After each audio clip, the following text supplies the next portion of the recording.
The air was thick with the scent of fresh roses and greed.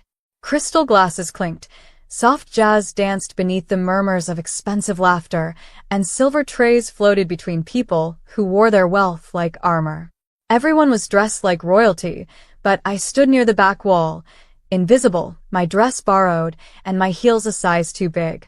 "Darling, you're in the way," my mother whispered through gritted teeth as she brushed past me, her designer gown swaying like arrogance. I stepped aside, heart pounding, cheeks flushed, not because of shame, but because I knew something was coming. Something ugly. I could feel it coiling in the room's undercurrent, hidden behind the glossy smiles and champagne. This wasn't just another family gathering. It was the reading of my grandmother's will. The matriarch. The woman who raised me while my mother traveled the world chasing youth and admiration. Grandma Eleanor had passed away 2 weeks ago, and this event, this shiny, cruel event, was her farewell turned feeding frenzy. People were already circling like vultures. At exactly 3 o'clock, the noise fell into a hush. A man in a tailored navy suit stepped forward, his briefcase heavy with everyone's expectations. The lawyer. He looked up, adjusted his glasses, and cleared his throat. "Thank you for coming today. Mrs. Eleanor Whitmore entrusted me with both her will and a final letter, which she insisted be read aloud in full." I swallowed. Hard. But before he could begin, my mother, glowing in emerald silk, her face too smooth for her age, raised her hand and said sweetly, "Before we start, I think it's time we clear the air." The room fell into silence again. Her smile was rehearsed, polite. "Most of you know Eleanor was very loving," she began. "But she was also sentimental. Sometimes too sentimental." She glanced toward me without meeting my eyes. And in her later years, she made choices that weren't always rational. A few people nodded. Fake sympathy rippled through the room. "I feel I should finally be honest with all of you," she said, her voice tightening slightly. "This young woman," she gestured toward me like I was a prop, "is not my biological daughter. She was adopted." My stomach dropped. She was taken in out of charity. But this, she gestured toward the front table, toward the lawyer, toward the sealed envelope. "This is about legacy. And only blood matters when it comes to legacy." The silence turned heavy. Not sharp, not loud, but suffocating. Eyes turned.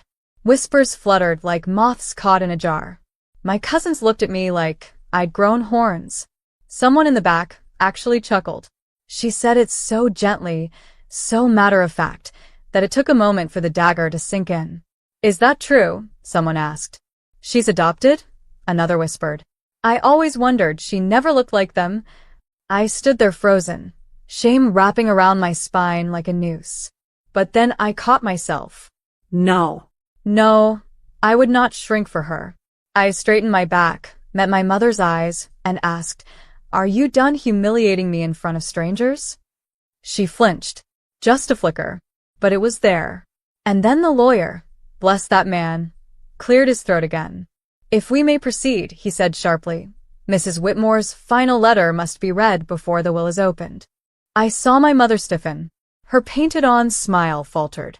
She wasn't expecting that. He unfolded the envelope slowly, deliberately, and began reading. "To those gathered, if you're hearing this, I'm gone. And I'm watching. I know how you all like to perform when there's money involved." Nervous laughter. A few coughs. "Let's get one thing clear. Family is not about blood. It's about truth, loyalty, sacrifice." I saw what most of you didn't. I saw who visited me without cameras. I saw who cried when I was in pain.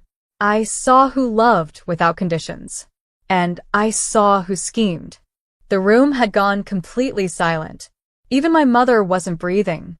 "There are truths you've buried, but not well enough. Let the will speak for itself. And may those who thought themselves clever find that sometimes secrets don't stay buried." The lawyer folded the letter again and glanced up. His voice was neutral, but there was something knowing in his eyes. "We will now proceed with the reading of the will." But all I could hear was the roar in my ears. My mother's face had gone completely pale. She opened her mouth to speak, then shut it again. And for the first time in years, I smiled. Not out of victory, not out of spite, but because something had shifted, and the storm was only just beginning. My mother didn't look at me again. Not once. She sat ramrod straight in her chair, lips pressed so tightly together they looked bloodless, while the lawyer began reading the official contents of my grandmother's will. My hands were trembling, but I kept them folded in my lap. I didn't want them to see me shake. To my grandson Peter, I leave my vineyard in Napa. Not because he earned it, but because he begged, the lawyer read. Soft laughter. Peter looked like he'd swallowed something sour. To my niece Evelyn, I leave the Monet. Use it to pay off your fourth husband. Ouch. To my daughter Veronica, the room tensed. That was my mother's name. I leave my silence. May it bring you peace, because I never could. The gasp that tore through the room was genuine. Someone dropped a glass. But my mother didn't react. She simply blinked twice and stared forward, like she hadn't heard a thing. Like if she stayed still enough, she could pretend this wasn't real. I stared at her. A hollow ache bloomed in my chest. Not satisfaction. Not yet. Just grief. The kind that comes when you finally see the rot you'd always hoped wasn't really there. Then the lawyer cleared his throat again. He was holding the final envelope. And to my granddaughter. He paused. My name slipped from his mouth like a secret finally let out of the dark. Claire. Heads turned. My stomach flipped. The lawyer looked me dead in the eyes. To Claire, I leave the house. All of it. The property, the contents, the land it stands on. I also leave the majority share of Whitmore Holdings. The room exploded. What? That's impossible. She's adopted. Mother would never. My mother stood up so fast her chair screeched across the floor. This is outrageous, she snapped, voice trembling. My mother would not leave everything to a girl who isn't even blood. And that's when the lawyer, very calmly, placed a second sealed envelope on the table. She anticipated that, he said. She asked me to give this to Claire, and to read the contents aloud if anyone dared to question it. The room was silent again. Tense. Electrified. I reached forward with shaky fingers and opened the flap. Inside was a letter. Yellowed paper a little frayed. I recognized her handwriting instantly. Elegant, strong, full of life even in ink. I handed it back to the lawyer. His voice softened as he read. Dear Claire, you are mine. Whether you came from my womb or not never mattered. But the truth is you did. You were born in secret in pain during a time when I was too young to raise you. I trusted someone to keep you safe. But years later you came back to me, not knowing who I was, and I raised you anyway. I loved you twice, once in silence and once aloud. Veronica never forgave me. She made me promise to stay quiet. Said it would destroy her if anyone found out she had a sister younger than her, a daughter I'd once hidden away. But I see now that silence doesn't protect. It wounds. You are not adopted. You are not a charity case. You are mine. And I am so proud of the woman you've become. The room was dead quiet. I couldn't breathe. Sister. Not adopted. Daughter. My eyes met my mother's and I saw it, finally. Not rage, but fear. She staggered back a step. No, she whispered. No, she's lying. She's lying. But no one echoed her this time. She looked around, wild-eyed, suddenly small in the room she used to command. Her social mask cracked, just enough for everyone to see the woman behind it. The one who'd spent years weaving lies, just to keep her place at the center. Claire, the lawyer said gently. You're the sole heir, executor, owner. Everything was transferred in the week before her passing. This home, the businesses, the shares, they're legally yours. I didn't speak. I couldn't. Not yet. I looked down at my hands, still trembling, and then up again. The crowd around us had gone ghostly pale. Some out of shock. Some out of shame. And some were beginning to smile at me for the first time. I wasn't sure how I felt about that. I walked out before they could speak to me. before they could turn it into something polite. I walked out the door, down the marble steps, into the garden that had raised me more than most of these people ever did. I stood under the oak tree where my grandmother used to sit with me during long summers, feeding me raspberries and telling me the stars had names. And I cried. Not because I was sad, but because the truth, when it comes at last, doesn't always feel like justice. Sometimes it just feels like release. And I was finally free. The days after the will reading felt unreal. It wasn't just the calls, or the emails, or the sudden flood of attention from relatives who'd ignored me for most of my life. It was the shifts in posture, in tone, in how they said my name now. Like it meant something. Like I'd been rebranded. Claire. The girl who was adopted. Now, Claire Whitmore, heir. But I didn't feel like an heir. I felt like someone who'd been cracked open in public, spilled out in front of people who once barely remembered I existed.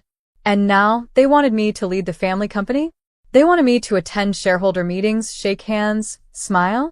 It was too much, too fast. I stayed in the estate house, in the same room I'd grown up in, the same bed where Grandma Eleanor used to tuck me in, whispering bedtime stories that sounded like legends but always ended in hope. The silence here was loud. Until the knock came. Soft. Almost hesitant. I opened the door expecting another cousin pretending to check in. But it was her. My mother. She stood there in flats. No makeup. Just a wool coat pulled tight around her. Eyes hollow. No entourage. No press-ready smile. Just her. "Can we talk?" she asked quietly. I didn't answer. She stepped in anyway. We sat across from each other in the sunroom. The same sunroom where she once laughed with champagne in her hand while I scrubbed lipstick off napkins for the caterers. Now she was twisting her fingers like a nervous teenager. "I didn't know she'd write that," she said finally. "She didn't lie," I replied. "No, I know," she muttered. "I just didn't think she'd expose me like that." Expose. That word sat in the air, like smoke. "I spent my whole life fighting to be noticed," she continued, her voice cracking for the first time in what felt like forever. "Everything I ever had, I had to claw for. You were her secret, her second chance, her golden child." "I was a child," I said, voice sharp, not a threat. Her eyes filled. "You don't understand what it was like, knowing that she chose you. Again. After all these years. Even when she said nothing, she still gave you everything. I didn't ask for any of it. You didn't have to." The room went quiet again. The late afternoon sun poured in through the windows, warm but distant. Like the world had decided to keep spinning even while everything in me tilted sideways. "I told them you were adopted," she whispered after a long pause. "Because I thought it would protect me." My chest ached. She wasn't even denying it. "I thought," she continued, "that if I made you smaller, they'd forget about you. That maybe I could have a chance to matter again." I stood slowly, crossing to the window. My hands clenched at my sides. "You matter to her," I said, "even if you didn't see it." She didn't say it. "No," I turned. She showed it. In every decision she made. In the fact that she didn't take me away from you, even when you treated me like I didn't exist. She gave you space to become someone. But you wanted to erase me instead. Tears fell then. Not mine. Hers. Real ones. "I wasn't always like this," she said, voice hoarse. "I was young. Scared. When she told me she was keeping you, I snapped. I wasn't ready to be a mother. I begged her not to tell anyone. I didn't want the shame." "And now?" I asked. Now she looked up at me, and for the first time in my life, she didn't look like a woman made of marble and glass. She looked human. Worn. Cracked.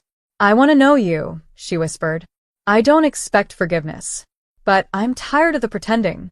I'm tired of hating someone who never did anything wrong." Silence settled again. But this time, it was softer. I didn't rush to answer. Not out of cruelty.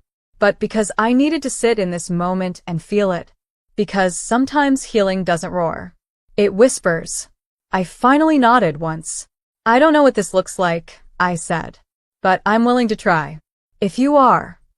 Her lip trembled. She nodded too. We didn't hug. Not yet. But when she left, she touched my hand, just lightly, and for once, it wasn't cold. That night, I found another letter, hidden in the bottom drawer of my grandmother's wardrobe. It had my name on it.